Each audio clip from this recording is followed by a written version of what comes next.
உண்மையிலே மாணவ செல்வங்களே, உங்களுடைய விளையாட்டுப் போட்டிகளை பார்க்கிற பொழுது மிக மகிழ்ச்சியாக இருந்தது. பல நினைவுகள் ஓடிக்கொண்டிருந்தது. இப்பொழுது உங்களுடைய காலம், உங்களுடைய தலைமுறை இருக்கிறது.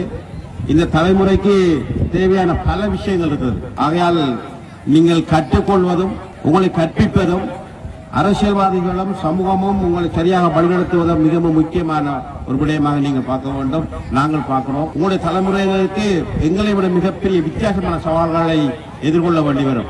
குறிப்பாக உலகத்தில் ஏற்படுகிற மாற்றங்கள், பொருளாதார ஏற்படுகிற மாற்றங்கள், காலநிலை மாற்றங்கள், ஒரு விவசாய பகுதியின் அடிப்படையில் இப்பொழுது சூடு தலைக்கு மேலே இருக்கிறது. இதே போன்ற மழை எதிர்காலத்திலே தட்டுப்படுகிற பொழுது விவசாயிகள் பாதிக்கப்பட்டால் அதிலே நாங்கள் வாழ வேண்டும். அந்த அடிப்படையில் பல சவால்களை எதிர்கொள்ளக்கூடிய இடையிலே நீங்கள் சிந்திக்க வேண்டும். அரசாங்கமும் உங்களுக்கு தெரியும், நாட்டை பொறுப்பேற்ற ஜனாதிபதி அவர்கள் இப்பொழுது அடிக்கடி பேசிக் கொண்டிருக்கிறார். உலகம் மாறிக்கொண்டிருக்கிறது, எங்களை கல்வி முறையை மாற்ற வேண்டும். ஏஐ டெக்னாலஜியை உலகம் அங்கீகரித்து போவதை நாங்கள் இப்போது அதை பற்றி பேசிக் கொண்டிருக்கிறோம் என்று சொல்கிறார். ஒரு மனிதனுக்கு, ஒரு மாணவனுக்கு, மாணவிக்கு உடல் ஆரோக்கியம் என்பது இன்றியமையாத ஒன்று. அதிலே விளையாட்டு போட்டி முக்கியமானது. உண்மையிலே இந்த விளையாட்டு போட்டியிலே வருகிற பொழுது இன்னமும் அழகாக செய்யக்கூடிய விஷயங்கள் இருந்தது. ஆனாலும் சில விஷயங்கள் அதிசயக்கூடிய அளவில் இருந்தது.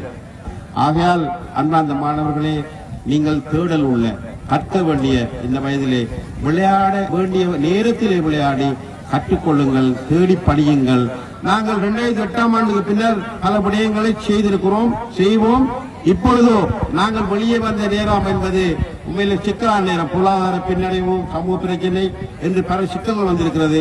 ஆகையால் இப்பொழுது சூழலை மாற்றி அமைத்துக் கொண்டோம். எதிர்காலத்திலே நீங்கள் கேட்டு நின்ற பழைய கட்டிடங்களை உடைக்க வேண்டும், அழகான மதுகளை இட வேண்டும். நான் சொன்னேன், உலக மாற்றத்தை சவால்களை வெல்லக்கூடிய மாணவர்கள் உருவாக்குவான உட்கட்டுமானத்தை நாங்கள் கொண்டு வர வேண்டும் என்பதுதான் எங்களுடைய இலக்காக இருக்கிறது. ஒரு உறுதியான திட்டமிடலோடு பயணிப்பதற்கு நாம் எல்லோரும் உண்டாக்கியது பாடுபடுவோம் என கூறி என்னை இந்த நிகழ்வுக்கு அழைத்த நன்றி கூறுவதோடு அனைவருக்கும் சொல்லி முடித்துக் கொள்கிறேன். நன்றி, வணக்கம்.